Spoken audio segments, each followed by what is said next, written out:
بوانا ضلع انتظامیہ ناجائز منافع خوروں اور گراں فروشوں کے خلاف متحرک دکھائی دیتی ہے۔ آج ڈپٹی کمشنر چینیوٹ محمد عاصم جاوید نے اسسٹنٹ کمشنر بوانا میڈم اور امبرین چودھری کے امراء سستے رمضان بازار اور عام مارکیٹ کا وزٹ کیا۔ بوانا ضلعی انتظامیہ ناجائز منافع خوروں اور گراں فروشوں کے خلاف متحرک دکھائی دیتی ہے۔ آج ڈپٹی کمشنر چینیوٹ محمد عاصم جاوید نے assistant commissioner Bhowana madam Ambreen Chaudhry کے امراء سستے رمضان بازار اور عام مارکیٹ کا وزٹ کیا ہے۔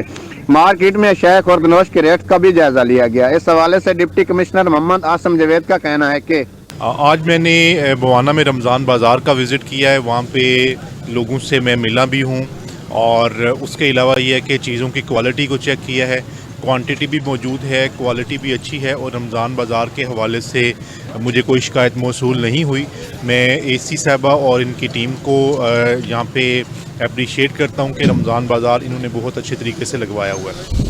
ان کا مزید کہنا ہے کہ اشیاء خوردنوش کی قیمتوں کو کنٹرول کرنے کے لیے ضلع بھر میں پرائس کنٹرول مجسٹریٹ متحرک ہیں اور مختلف مارکیٹوں اور بازاروں کا دورہ کر کے اشیاء ضرورت کی قیمتوں کو مسلسل چیک کر رہے ہیں۔